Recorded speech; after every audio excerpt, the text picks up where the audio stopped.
Going to be starting our program in just 1 minute to talk about justice for Greenwood. I look forward to seeing you.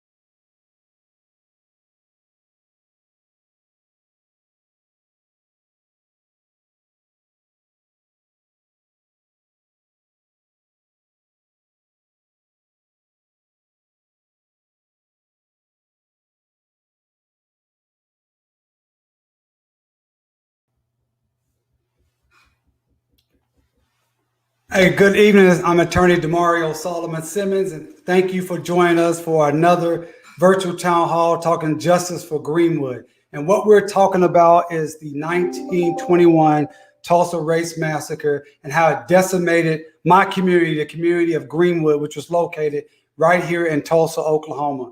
This was the most deadly race massacre in the history of this country since the enslavement of Black people.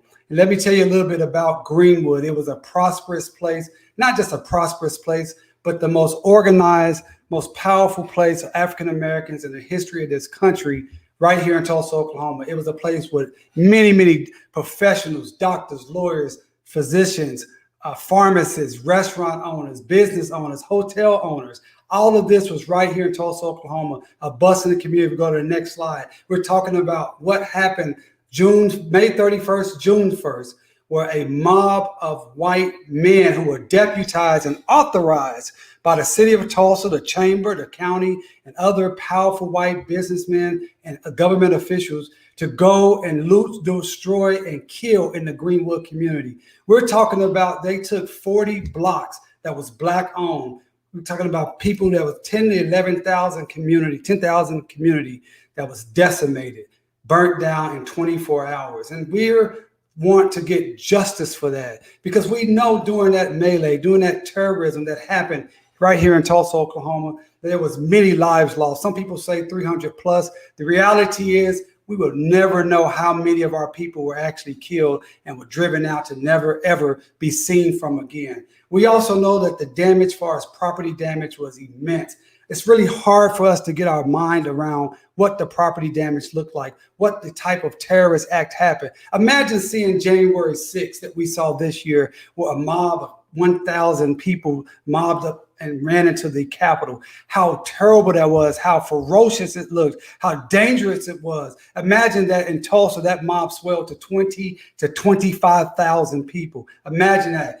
20 times larger than what we watched on TV, and they poured into the Black community and they looted, they burnt, they destroyed. $50 to $100 million in property damage alone. $50 to $100 million, I'll say it again. But how much is a life worth, right? How much is the dreams being deferred and snatched and stolen worth? How much is worth losing your mother, your father, your daughter, your son, your neighbors, your friends, your business? This is what we're talking about that happened right here in Tulsa, Oklahoma. And it was not just something that happened 100 years ago. We're not just dealing with the massacre. We're talking about 100 years of continuing harm and oppression that Black people in this community has received from the very same perpetrators. 100 years. So what we're talking about is justice for Greenwood. And if we go to the next slide, everything that has happened, everything that we're doing, everything that we're fighting for, everything that we're putting our time, energy, and money into is for these three survivors. These are our last three known living survivors. There may be others out there, but these beautiful, amazing people, two women and one man. I just want to say I'm so proud that I have the great honor to represent these three known living survivors. We have first, to my right, is Mother Leslie Benefield Randall, 106 years old. To the middle, we had the only male known living survivor, Hughes Van Ellis. We call him Uncle Red. He's 100 years old. And to his right is his beautiful, magnificent big sister, Viola Fletcher. We call her Mother Fletcher. And she is 106 years old, and she will be 107 just a couple of weeks on May 10th. Listen, guys, for all of you who have joined us tonight, this is why we're here. Because we spent so many hours, decades fighting for all the survivors, and all of them have passed on without any justice, without any reparations. And we do not want these three people to pass on without any justice and without any reparations. So right now, if you're listening to right now, I need you to put in a hashtag Justice for Greenwood. And I also want you to write the name hashtag Mother Randall, hashtag Hughes Van Ellis, hashtag Viola Fletcher. I'm going to say that again because I want everybody that's listening to me right now to get these men and women, their names, their stories, their struggles into your heart and mind, because this is what we're fighting for. Justice for Greenwood means justice, hashtag Mother Randall, justice, hashtag Hughes Van Ellis, justice, hashtag Mother Fletcher. And this is the fight that we are in. This is the powerful nature of our Justice for Greenwood campaign. This is why we have national partners coming on board with us. We have Brian Stevenson with the Equal Justice Initiative. We show the next slide. We have Sherilyn Eiffel with the NAACP Legal Defense Fund. We have Nicole Austin Hillary and the Human Rights Watch. We just had two new national partners join us, one being the National Bar Association, which is the largest and oldest Black bar in the United States of America. And we also had come on real recently is the Color for Change. Next slide. Color for Change. Now, this is one of the most powerful organized groups of organizers in the nation. And this powerful group of people of goodwill, this powerful group of people that believe in justice, this powerful group of people that believe in truth and reparations and making sure that Mother Randall and Viola Fletcher and Hughes Van Ellis and everyone impacted by the massacre receives justice. They came on board with us. They said we wanted to help you guys. And you know what was the thing that really got them fired up, that really got them to a point that they said, we want to send out a petition on your behalf. We want to stand strong with Justice for Greenwood. We want the world to know that we stand with the community and we stand with the survivors. When they found out that the city of Tulsa, through its Tulsa Race Massacre Centennial Commission, had raised $30 million leveraging the branding of the massacre. And when we asked these people to provide some of that money to our survivors who are living in poverty, when we asked these people to meet with our survivors so they can talk to them about their needs, they said no. When we asked them to share just some of the $30 million, they said no. When we asked them to provide a revenue source for the new museum that they're building, and some of that money go to the survivors and the families of the descendants who lost everything, who have outstanding insurance claims, they said no. In fact, they said they wouldn't even meet with our survivors. They wouldn't even talk with us about these things. And it was that revelation. When the Color of Change heard that, they said, we got to stand with you guys. We have to do all we can for Justice for Greenwood. If you believe that the money that was raised by the city of Tulsa for themselves, benefiting themselves from the massacre, that $30 million, if you think some of that money should have went to these three living survivors and the descendants of the massacre, right now I need you to put down in your hashtag Justice for Greenwood. Right now I need you to say Justice for Greenwood. Right now I need you to say Mother Fletcher, Mother Randall, Hughes Ellis. This is our battle cry. These are the people we're fighting for. It is not about murals. It is not about trees. It is not about hashtags. It is about flesh and blood Black people that lost everything and have suffered for 100 years. If you're feeling me, just hit me with a Justice for Greenwood. If you understand me, just hit me with a Justice for Greenwood. If you want to be down with us and join this fight, hit me with a Justice for Greenwood and go to justiceforgreenwood.org.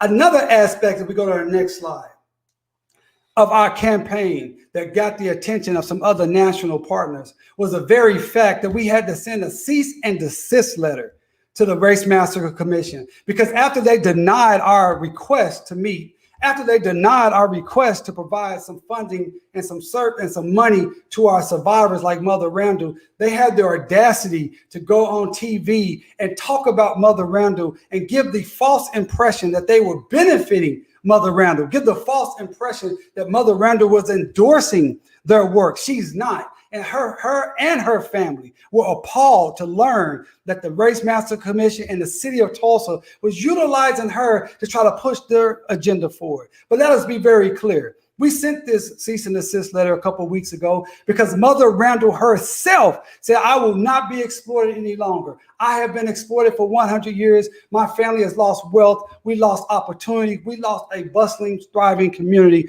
and I will not allow that to happen. Now, if you agree with me that a woman that's 106 years old, that she should not be having to worry about being exploited by the same entities that destroyed her community, the same entities that took her home for her and stole her land, the same entity that over-polices her community, the same entity that ensures that her community is a food desert. She should not be focused or having to fight for truth, justice, and reparations, but she has to. And guess what? We're fighting with her. And if you want to fight for Mother Fletcher, you want to fight for Mother Randall, you want to fight for Uncle Red, Justice for Greenwood, and you're in the exact right place.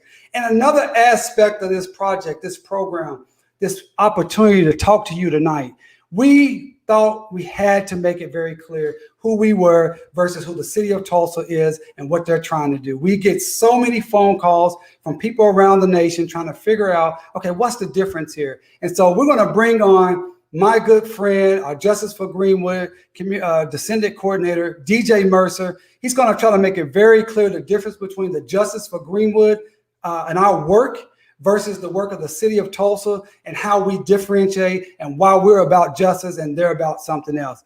Hi, DJ. Good to see you, buddy. For sure. Thank you for having me, Demario. Absolutely, man. It's your world, man. Tell the people what's going on. So my role as Justice for Greenwood Descendant Coordinator is multifaceted. But today I'm going to talk about the difference between what we do at Justice for Greenwood as well as what the Tulsa Race Massacre Centennial Commission does. Because when I'm talking to descendants, I'm getting emails saying like, oh, are you all doing this? You all doing that? And they send me pictures and it's from the Tulsa Race Massacre Centennial Commission. So I want to really make sure that everybody watching this knows there's a difference. Next slide, please. So who do we fight for at Justice for Greenwood? We fight for the survivors of the Tulsa Race Massacre. And before we get into who we're fighting for, let me know where you're from, where you're looking for, because people think that this is solely a Tulsa issue. It is not solely a Tulsa issue. It is not solely an Oklahoma issue. This is an American issue and even an international issue. So we are fighting for the survivors of the Tulsa Race Massacre. And who is the Tulsa Race Massacre Centennial Commission fighting for? The city of Tulsa. To me, it's a conflict of interest. How are you going to fight for the people who are the victims, but also be on the side of the people who created the victims? That does not make sense to me. Next, we are also fighting for the victims and descendants. Previous slide, please. We are fighting for the victims and descendants of the Tulsa Race Massacre. And what the Tulsa Race Massacre Centennial Commission is fighting for is the chamber and tourism. The only people that benefit from a museum are the people who are developing the museum and the city of Tulsa. And even here's the crazy part. If you go to the museum when it's up and running, you can choose an easy out. Let me rephrase that. If you go to the museum, you don't have to feel what our survivors have felt. You don't have to feel what's in our victims and our descendants' DNA. You can take the easy way out. What's the point of going to the museum if you're going to take the easy way out? If you're going to feel it, feel it. And lastly, who we're fighting for at Justice for Greenwood is the Black community. We really want to make sure that the Black community gets what it deserves. And next slide, please. This is what we want. We want to hold the perpetrators accountable. Whereas the Tulsa Race Massacre Centennial Commission, they're partnered with the perpetrators. You can't play both sides. You can't fight for the victims and the survivors, but also work with the same people who created this. It just doesn't make sense. That equal sign does not make sense. Next, what we want respect for survivors. What the Tulsa Race Massacre Commission wants is to profit off the massacre. That's insane. How are you going to profit off of something that you created? That's just gaslighting. That is just reinventing and really making sure that every single time, every single chance you get, not only are you burning down the community, you're trying to build it up again and then burn it down again with profits. That is not fair. That is not right. And that is why we fight. What we also want is reparations for victims. Let me let that sink in. We want reparations for victims. In 1921, there was an atrocity, a devastating attack on America. Black Americans were doing everything that America says you should do. Work together, pull your resources together, buy your own, buy Black, buy local. They did it. They flourished and they were influential, and the people got jealous and envious and they burned it down. That makes me mad. That makes me so mad. And even that wasn't the end of it, right? To this day, they put a highway through Greenwood, and then on top of that, there's a college campus on Greenwood, so they can't even be developed anymore. That's baffling. And what the Tulsa Race Massacre Centennial Commission wants is wealth for white developers. Even more just sticking the knife in, firebombing, just doing all the negative things that happened in 1921, just with a 2021 spin. And lastly, what we want, well, not lastly, but lastly on the slide, we want to rebuild the Black community. Whereas what the Tulsa Race Massacre Centennial Commission wants to do is to gentrify Greenwood. They don't want to help the Black community. They don't want to. We asked them, as DeMario said, $30 million you raised, we just want a portion. We think it's right that our survivors get a portion of it based on what they've been through. Their entire lives were changed from 1921 on, and then to this day, they are still being attacked. That's not right. And even we have some descendants today who have interacted with the Tulsa Race Massacre Centennial Commission, and they're going to tell their story. So I would like to bring on two wonderful descendants, Barbara Barros and Maureen Scott, and I'm going to give a little bit of bio into them before we start asking them questions. Barbara Barros is a retired educator who taught and worked in Boston and Sharon public schools for 40 years. She is a mother, a grandmother, having 4 children and 2 grandchildren. She is the granddaughter of Jack and Daisy Scott, who are survivors of the Tulsa Race Massacre. Her mother, Eloise, was the 4th born child to Jack and Daisy. She was born and raised in Tulsa, but never spoke about the massacre. Barbara found it to be a disgrace that the Tulsa Race Massacre was not taught for the most part in Tulsa public schools. She wrote 2 children's books, one for older elementary students and one for younger students, along with a curriculum guide. The children's books are entitled Tulsa and Tulsa, A True Tragedy. Maureen Scott is also a granddaughter of Jack and Daisy Scott. Her father, Horatio Guy Scott, moved to Boston as a young man, where Maureen was born and raised. She is a women's health nurse practitioner who spent much of her career in maternal health and adolescent medicine. Maureen is currently working as a health provider in an infectious disease clinic at a Boston community health center and is a quality assurance nurse consultant for a nonprofit human services organization. She has 2 children, 3 grandchildren to whom she can pass down Jack and Daisy's legacy. Photography and researching her family's legacy are her favorite pastimes. So if you are excited to hear from them today, hashtag Justice for Greenwood in the comments. So Barbara and Maureen, thank you for coming today. Next slide, please.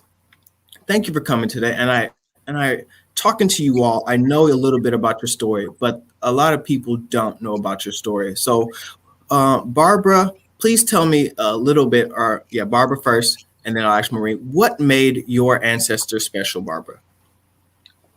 I think what made both of them special, and Daisy in particular, I look at my grandmother as someone, she's a Renaissance woman, somebody forward thinking as she was back in the early 1920s, somebody that mothered and raised 12 children but to have the insight that she had in terms of the political arena. These are some of her examples of her illustrations when she wrote for the Tulsa Star newspaper, just for her to have that capacity and to identify some of the struggles that they were having at that era. You could take her illustrations right now and put them into today, into 2021. We're still facing the same kinds of struggles. I think for her, she was such a phenomenal woman, such a forward thinker who has not been recognized for what she's offered the world. And as far as my grandfather goes, this was a man who was a boxer who raised 12 children. In addition to him being a boxer, obviously he had a family to raise. He was a landlord. He owned rental property. He owned a grocery store. He owned a lot of different things that he had to generate money. He was also a janitor, but he had to make money for that. So he was someone who had the wherewithal to really build himself up and to really do what he needed to do as a husband and as a father for his family. Absolutely. Maureen, talk about what made your ancestors special to you. Well, starting with Daisy, as you can see with the political cartoons, I mean, in that day and age, in 1921, for a Black female at that time, to work as an editorial cartoonist was a feat in itself. Nobody, I mean, I'm not saying there weren't artists of those days, but for her to actually get a job and work as that, she had the foresight to put these cartoons out. If you look at the one with the babies that shows equality, that was what their wish was for then, because there wasn't equality. And that resonates with me now because of the health disparities with the infant mortality rate that shows even today with Black infants over white infants. So she had the foresight, she had the courage. Putting out these editorials then, it wasn't just the Black people reading the newspaper. So that means white people saw it as well. And that means that she also risked her life because they could have showed up on her doorstep at any time. Both of them had the perseverance and the courage to, even if they left Tulsa, to return and raise their children with, I'm sure, the apprehension and the fear in the back of their mind that this could happen again, which goes to the fact of why they were silent. I mean, I don't know all the reasons, but I can assume that there was a fear of talking about this. I know that the whites that did this did it out of shame and guilt and wanted to bury it. But for us, I mean, to talk about that, I mean, just the fear of it happening again, the trauma, the inherited generational wealth that they got from us, from looting before they burned. And then we were already suffering from generational trauma and tragedy from slavery days. They created a world where they were self-sufficient. And now they were reduced to this again. And this goes on today, the generational trauma. This goes on down through the descendants. And that's a known fact that your children can suffer from that, from what your ancestors had. So I can't even comprehend the challenges that they survived. And that makes me very proud. Right. I also wanted to say about the other illustration that my grandmother had done for the Tulsa Star newspaper. You see this woman doing laundry, and what she's washing out hatred. She's washing out mobs. She's washing out prejudice and riots and injustice and lynchings. But then on the other side of the fence, and the fence is an interesting take for me as well, because there's separation obviously between the two. But if you see the white male on the other side of the fence, she had written in the top of his hat, red, which is a communist. Today, you could put him down and he's a racist. He's a white supremacist. Well, he's bringing more garbage. There's 1,000 Klansmen that have attacked Negroes, or that the United States court have upheld the Jim Crow law. That's what she wrote into the laundry that he's dumping more of it into what she's trying to get clean. So for her to think about that and to write about this and to draw about this in 1921, this to me, this particular illustration could be here. It could be 2021. So I think she was pretty exceptional. These are only two of many Also, the two of them were very prominent in that society because my grandfather Jack was featured many times. I have many newspaper clippings of his boxing bouts, and Daisy was featured a few times as well. Yeah. So we're going to switch gears and talk about a little bit more into today. So you know that, and we know that Daisy Scott was a very prominent, influential, talented political cartoonist, right? So in my mind, she should be highlighted. So Barbara, can you talk about your efforts to try and get Daisy's work into the new Greenwood Rising Museum? Yeah, I had contacted Phil Armstrong, and I'm just going to put his name out there. I contacted him, inquired about the fact that who my grandmother was, the fact that she was this political cartoonist of 1921. She was a survivor. Her children and her husband were survivors. And I wanted to have her highlighted in this museum. This is supposed to be a museum of the Tulsa Race Massacre. Well, she was a survivor. And when I contacted him, he sent me back a text that said that they had already done selections on what was going to be, who and what was going to be in the museum. They had done it months before, and they already knew what displays were going to be put out. And I'm thinking to myself, well, I have ton of relatives that live in Tulsa, and they're very conscious of what was been going on with the commission and with the new museum coming. None of them had heard the call for any kind of artifacts from families that were survivors of this massacre. None. So what he did to placate me, what he said was that, well, we can do a temporary display of her drawings. Well, to me, then that got me thinking is, well, what happens then? If you were to do a temporary display, who owns those rights? Who owns, do we get back the artifacts that our family loaned to you? Do we get compensated for that? How does that work? So at this point, I've just put it on hold. I'd rather gather more information rather than just willy-nilly go into this. So I've just put it on hold for the time being. But that was his response to me, that we've already done the selection. We did it 6-7 months ago. We might be able to do a temporary display. Sounds like he's asking you to set up a table.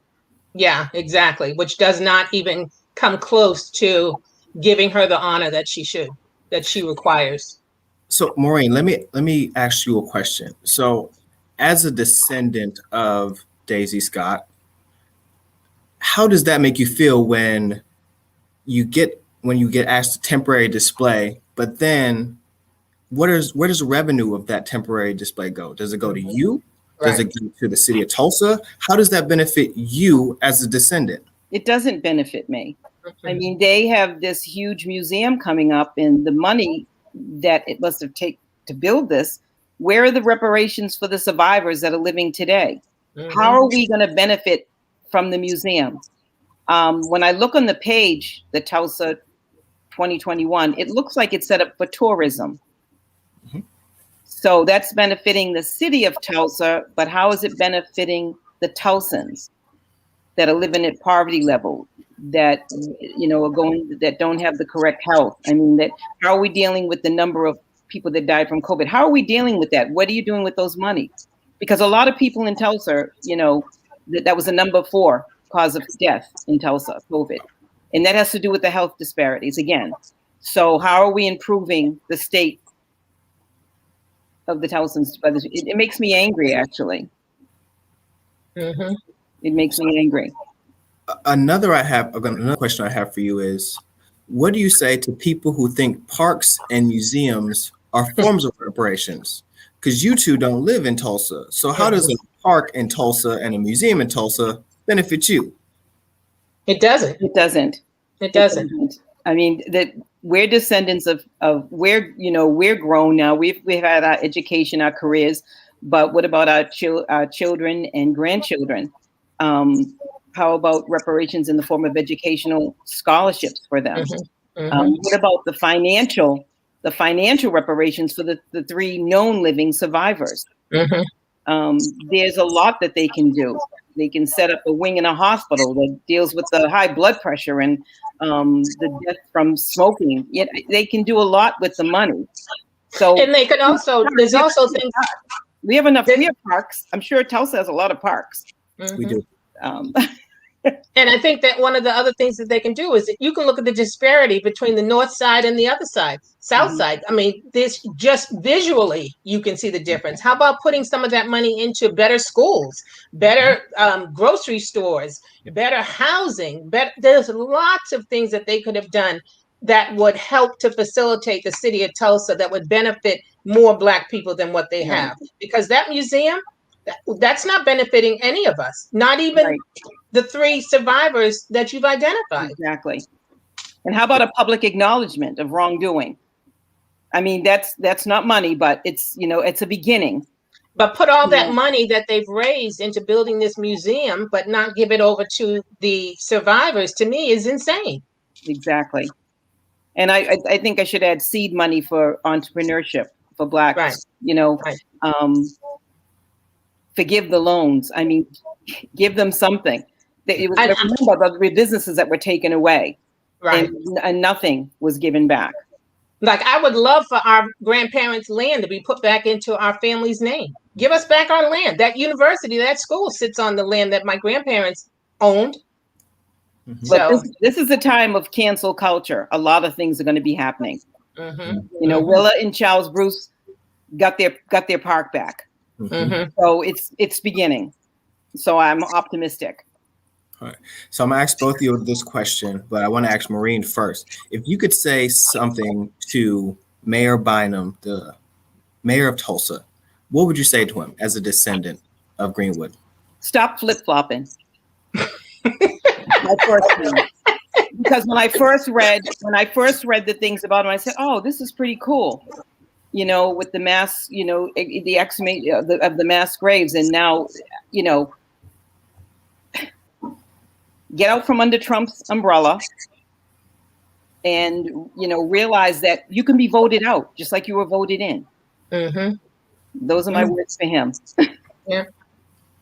And I think for me, it would be very similar to that. He's had one face publicly and another face behind the scenes.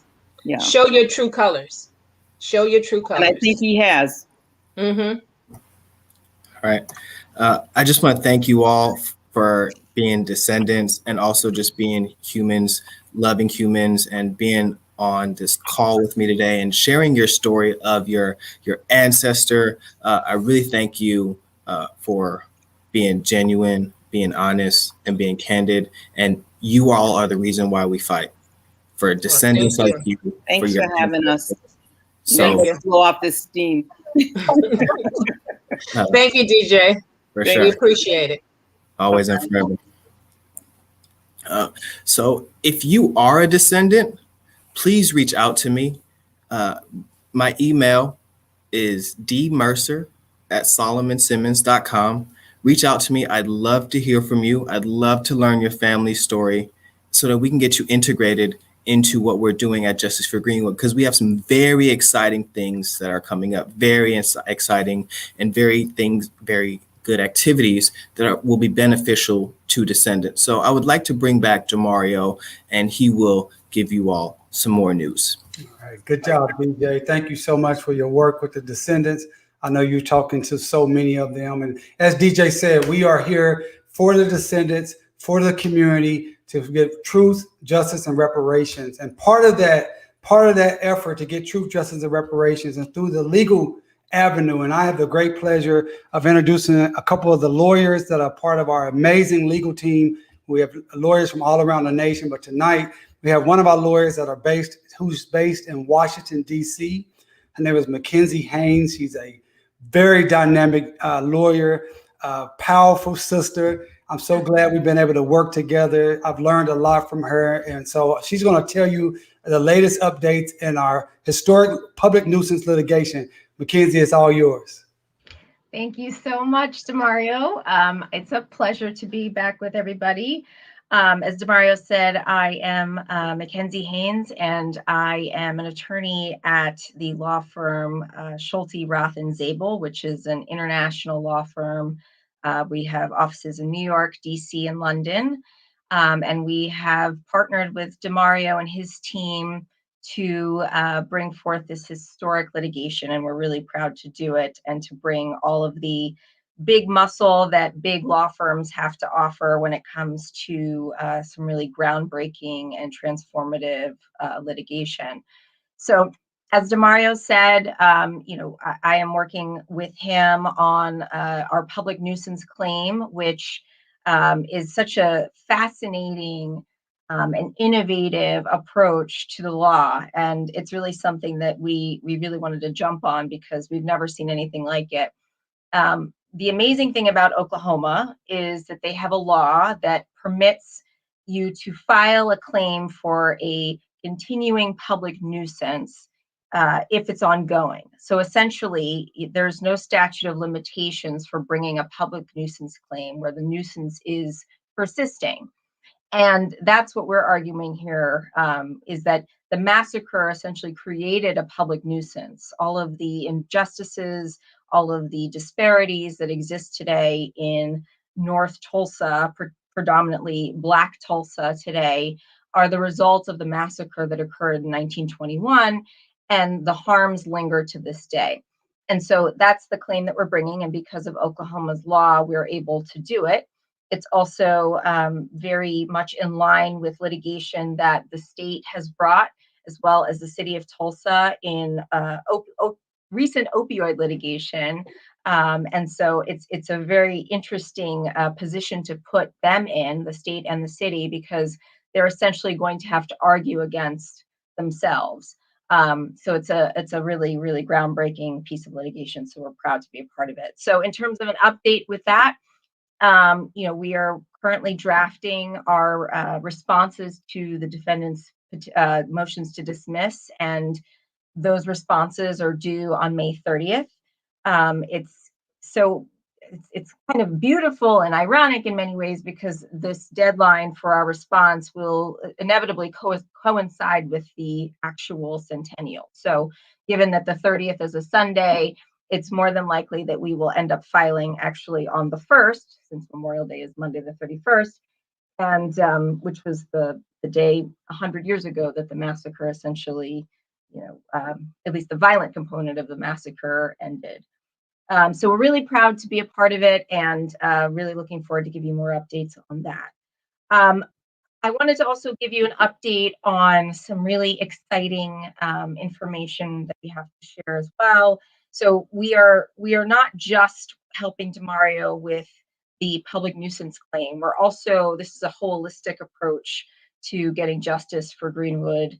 And so it's beyond just this public nuisance claim. We have so many aspects of this litigation to get justice. And one of them is to really pursue insurance claims that were never paid, or paid basically on pennies to the dollar to victims of the massacre after it occurred. So it's really amazing that so many of the insurance companies that existed in 1921, we've actually done some tremendous research, and I want to shout out two of my colleagues, Ted Keyes and Jill Gazzetti, who have done an amazing job researching, but they've been able to find that these insurance companies that existed back in 1921, who actually insured these Black residents in Greenwood, many of which have been absorbed into insurance companies that we know, and many of whom we work with today, right?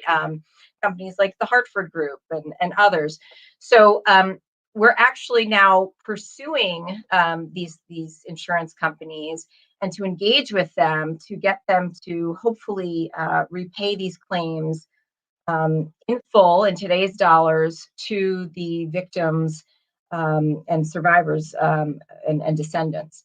So we're working on that. We actually found a really cool piece of information. Actually, Greta Wisniewski, who works with Demario, reached out to the Oklahoma Historical Society and found a tremendous list of all of the unpaid claims, or some have been paid, but they were paid at pennies on the dollar, so we're not even going to count that. But found a list of all of these claims, and so we're actually able to reference and trace back, who where these folks lived, what exactly they, lost in the massacre. I mean, it's quite a tremendous piece, a tremendous document to be able to look at it and see that, someone who lived at this address, lost a rocking chair that was worth, $20, and, a full furniture set that was worth, $20. So it's really amazing. And so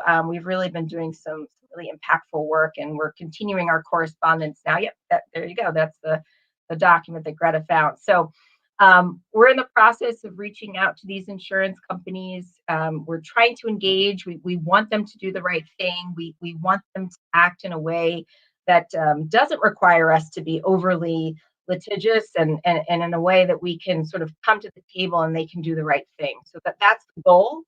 But of course, having the full force of a big law firm behind Demario and his team, we're here to support however we can to try to get this done. So that's the update. And again, I'm really happy to be here. Thank you for having me today. Demario, I will turn it back to you.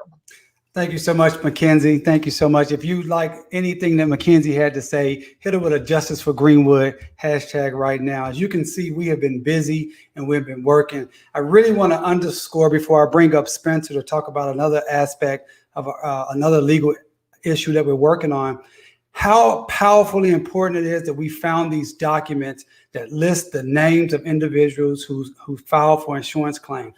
If you are a descendant and you have any information related to an insurance claim, please get in touch with us. This could be so monumental for your family because, as Mackenzie has stated, we are talking to these insurance companies, reaching out to them, and we're asking them to just sit with us and do the right thing. And we believe actually that they will do the right thing. We believe that if they get this information, they will make it right. And so that is our hope and our prayer. And I'm so excited and proud of my team that our work is producing fruit. And that is why we started this Justice for Greenwood.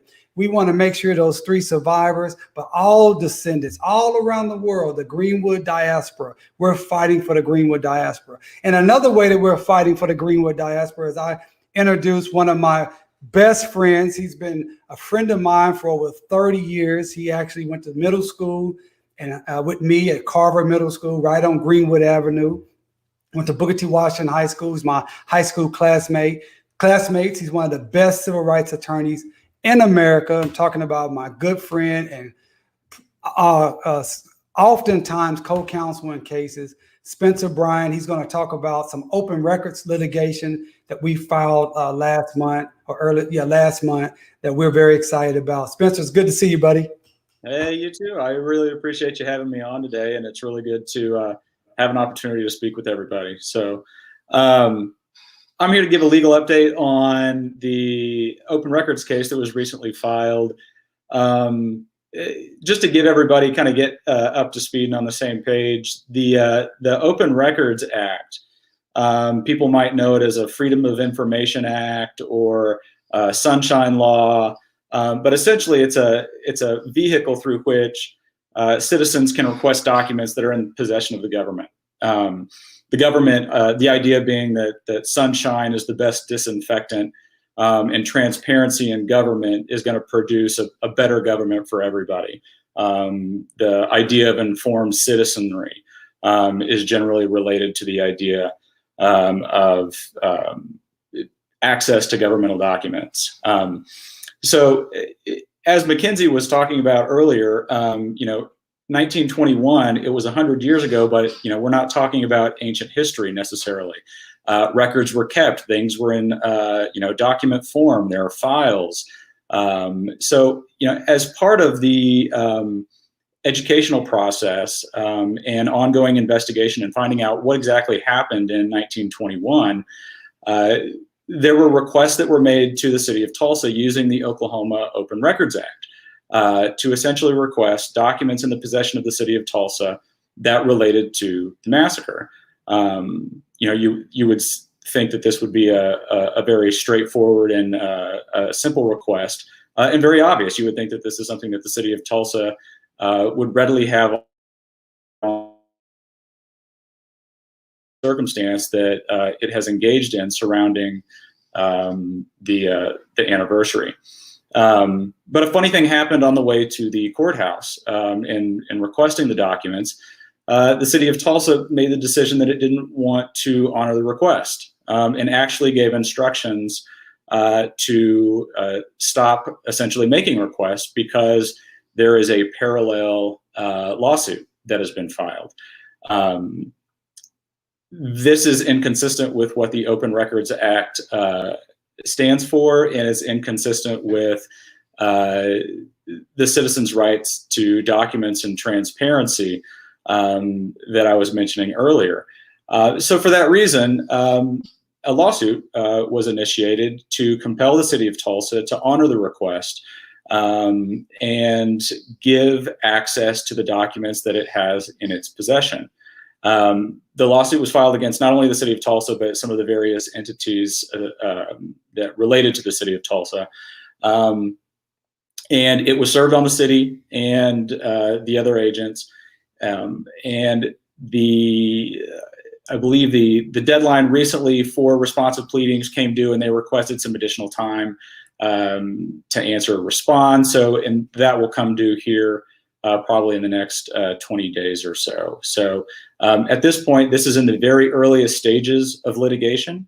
Once the city and its entities have an opportunity to file their responses, we'll have additional information about what their positions are going to be in that litigation. And hopefully through this litigation, we'll be able to uncover some additional documents and some more information that'll be beneficial to identifying more facts and circumstances about some of the details of 1921.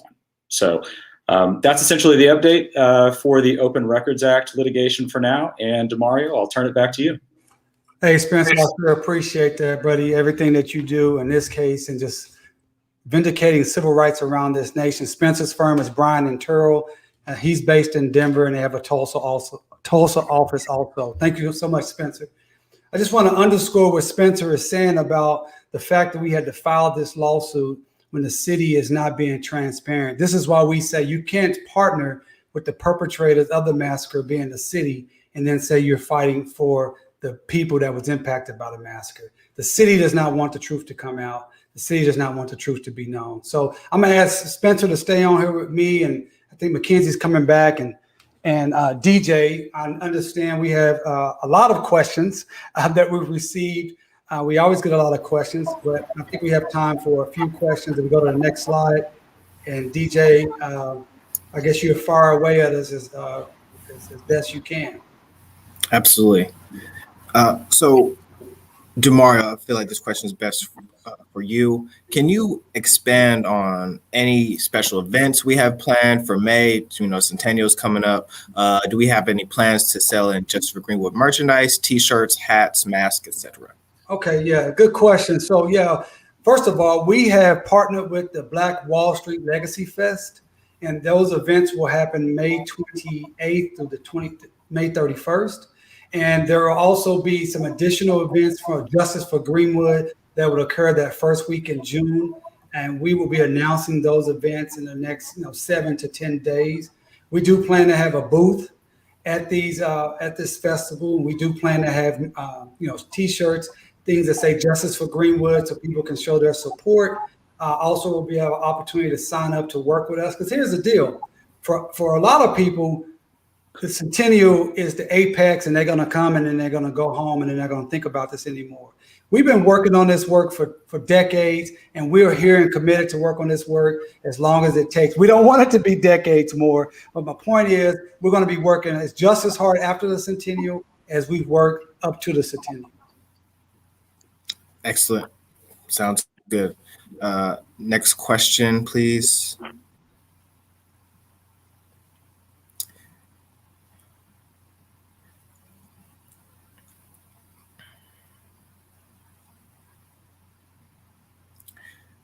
So how are we addressing the exploitation happening with the city financially gaining from telling/selling this story? Whoever would like to go first. I'll take a address that if you'd like. So one of the claims that we're bringing in our litigation is actually an unjust enrichment claim. So basically, and not to over legalize this for non-lawyers out there, is that there's such things called equitable claims. Basically, we're trying to get back and stop another party from basically using the names, the likenesses, the images, the stories of the victims, the survivors, the descendants, without their permission. Just like with anybody else, if you were to have a story or a picture of yourself and somebody were to use that without your permission and then to profit off of that, you would have a claim. And so essentially what we're doing is we're also asking the city to stop that and to recompensate or to compensate the victims with the funds that have been unjustly appropriated to the folks that have been misusing these images. So that is another claim that we have, and it is a big part of this current litigation. I will also add to that is that we're also trying to make sure people are very clear about how the city is trying to benefit from this. As I think Barbara Barros said, that when you look at the websites, it's very clear that this is really a money grab, a cultural tourism to put money in the pockets of white and rich business owners in the Greenwood district. And so we want to just make sure people understand that as they come to Tulsa and as they hear these grandiose statements about Greenwood rising and Tulsa triumphing, that it's very clear that this money is going to the hands of people that are part of the same institutions that perpetrated the massacre. And none of that money benefits Black people who are living in poverty in North Tulsa. In North Tulsa, you have 33 to 35% of the Black population living in poverty. So these people need, and these people, I'm one of these people, we need direct benefits of anything that's happening related to the massacre. And I think the public education of that is very important also. I think that's a key aspect, DeMario, is the public education. And that's these town halls, these meetings like this, and helping to get the word out to individuals. That's how this message gets spread, and that raises the awareness. And I think that's another key aspect to it.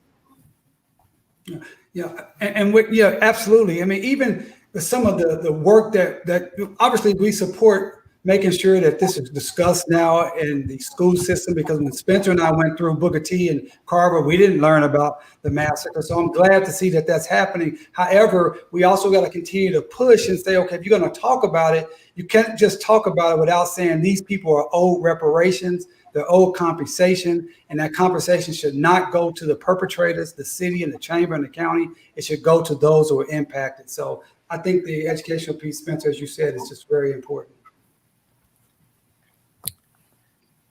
The next question I have is, if the city is treating this as a criminal investigation, has any criminal or civil case been opened?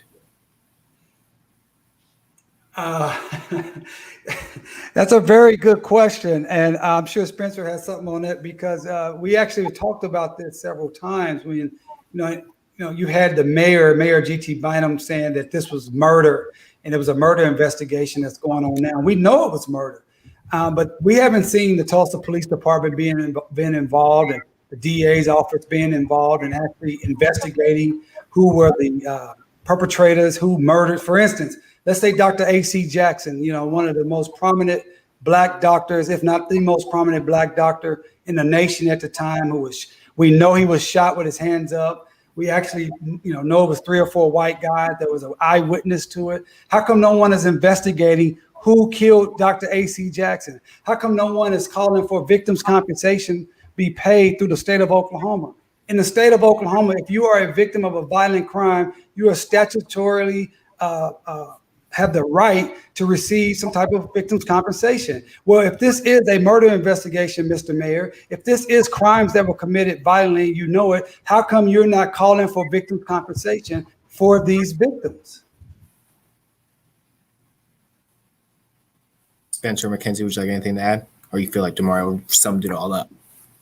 Well, mean, DeMario gave probably the best answer there.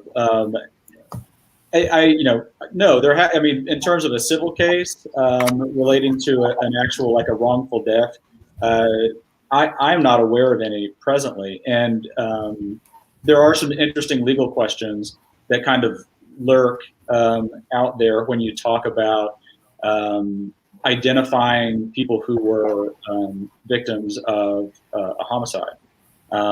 Because, the question arises, well, until you know somebody died as a result of a homicide, until you know that it was technically wrongful, that their death wasn't from natural causes, has your statute of limitations really started to run yet? And if somebody was murdered and it was covered up and nobody had an opportunity to know the wrongfulness of that death, I think somebody could make a plausible argument that the statute on them has not run. Now, it also creates all kinds of other questions about, well, who would the claim be pressed against and things like that. But it's a good question, and it's a very interesting legal question. I think it's. I'm sorry, Mackenzie. Did you have anything?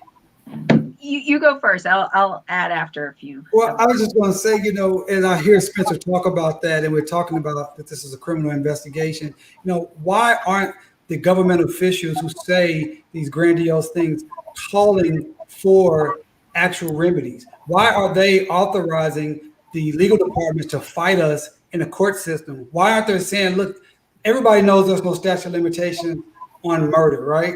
Because these are just grandiose statements, because they can impanel right now a grand jury if they wanted to, right, Spencer? They can start investigating this for real right now. They can use the power of the government to make sure that this issue is made right before the centennial. They choose not to do that. Yeah, I would just add, it frustrates me to all get out is, I feel like this is why we don't have a domestic terrorism statute in this country, right? Because these kinds of things would be so perfectly targeted for something like that.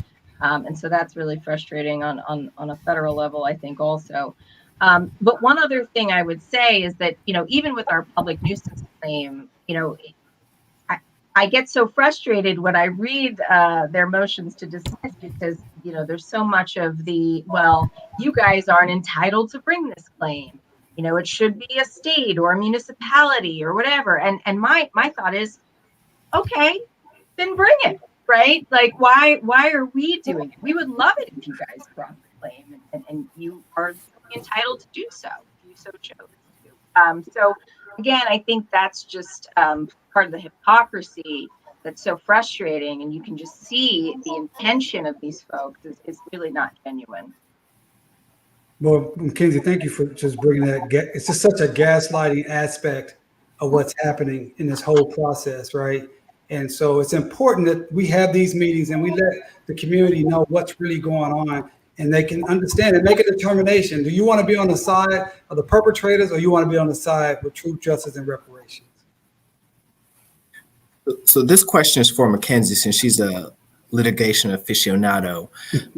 What are we asking for in the litigation? Well, we're asking for a lot of things. So, the first things first is, we're asking to abate this nuisance, right? And, again, when I was talking a little earlier, we're not asking for, money per se to be given to folks, although, there are elements of that to some extent. But what we want is for, the municipal actors to start reinvesting in the community, to start, for one of the things that we asked for, which I think is so critical, is a hospital, right? I mean, these folks in this community have to go to a different part of town just to use the hospital, right? I mean, this is just the degradation that is in the community. These are simple things that we're asking for. We're asking, for people's likenesses to not be used anymore, as I go back to the Unjust Enrichment claim, right? To be compensated for the use of their images and likenesses. We're also asking that, these folks not, survivors particularly, not have to pay any more taxes, because, I mean, they've literally had their lives taken from them, and then to have to reimburse the state and essentially the city as well for all of the things that they use. It just seems really unfair. There's a lot of other things that we ask for, but those are just a couple of things. But really, just to start reinvesting in the community would be a true abatement of public nuisance. Yeah, and DJ, I know we're trying to wrap up, but I do also want to highlight we are asking for a victims compensation fund to be created to pay back all of those outstanding claims that are $50 to $100 million. Those claims need to be paid back to people like Barbara and her cousin, so we can get the wealth gap that was created by the massacre. We can eradicate that. So the last question I have will be for the people and how the people can be involved. So how can the people get involved to help us fight this fight? No, I'll take that on. First of all, go to justiceforgreenwood.org, sign up for our newsletter, we're going to have volunteer opportunities. We have some really huge projects that we're going to be announcing in the next couple of weeks that we're going to need people to work with us on. Make sure you go and sign this petition that the Color of Change has put together. Sign that petition, tell the city that they need to share that money with the survivors and their descendants, and continue to share our message. Share this, our social media, share this video on our pages to your friends and family, and continue to fight for justice for Greenwood. Lastly, I would say, remember the names of these 3 known living survivors: Mother Randall, Mother Fletcher, and Uncle Red, Hughes Van Ellis. We want to make sure that America knows their names, knows who they are, and know why we're fighting. This is not about murals. It's not about memorials. It's not about trees. It's not about plaques. It's not about museums. It's about the people, the Black people who lost life, liberty, and property, and we want to do all we can to restore it. I would like to thank Spencer and Mackenzie for helping us out and answering some difficult questions today, and also just letting people know how we're doing. So we're going to wrap up now. Demario, take it from here. Thank you so much. I appreciate all of you so much. So wonderful, our team that we have. And I also want to highlight, as we go to concluding, another one of our partners, it's the Black Wall Street Times, and they've been with us from day one. They share our content. We work very closely with Nehemiah Frank, and we just appreciate them and ask everyone, Black Wall Street Times, go there, like their pages, follow their content. It's absolutely amazing. It's critical because they are a voice for the Black community, not just here in Tulsa, but throughout the nation. They're growing a very nationwide brand, but they center us here in Tulsa and Greenwood.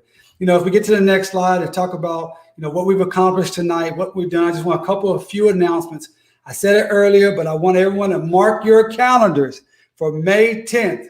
When this fantastic young lady right here, Viola Fletcher, Mother Fletcher, will turn 107 years old. We have a very, very, very special gift for her, a very, very special day for her. And I hope you all will tune in when we give you that information. May 10th is going to be a fantastic, amazing day for Mother Fletcher. We love her, and we're going to show her how much we love her with the Justice for Greenwood campaign and foundation in just a few weeks.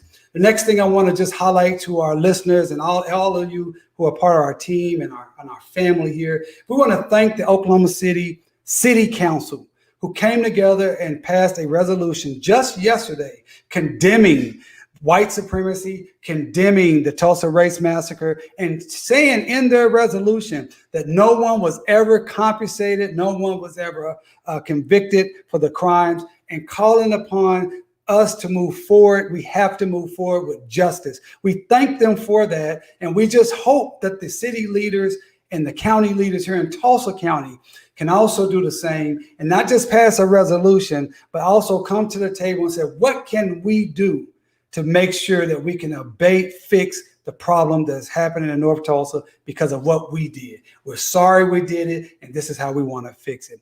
And lastly, I want to remind you to go and sign our petition with Color of Change. I want to remind you to share our content on social media. I want to remind you to go to justiceforgreenwood.org, justiceforgreenwood.org. And lastly, I want you to remember the words of Hal Singer. I say this every time. Hal Singer was one of our survivors who died just a few weeks before we filed our new lawsuit in September. Hal Singer, at the time, right before his death, he had had a stroke. He was blind. He was on hospice care. I asked his wife at the time, should I keep calling you guys? By the way, Hal Singer lived where? In France. He moved away because he was so disgusted with what happened to his family here in America. I said, you know what? I feel bad bothering you guys during this time period. Are you sure he still wants me to contact him? Want to be a part of this? And she told me, absolutely. She said, Hal Singer wants to vindicate his parents for what they lost and what they experienced. Then she sent me a letter that he wrote back in 2007 to Charles Ogletree. And in that letter, he said a lot about the massacre. But he said, you know what? I know we will lose battles, but we must continue to fight for our rights and our dignity. So that's what we're doing here. We're fighting for the rights and dignity of Greenwood and all those that suffered. Justice for Greenwood, justice for Greenwood, justice for Greenwood. We'll talk to you soon. Peace.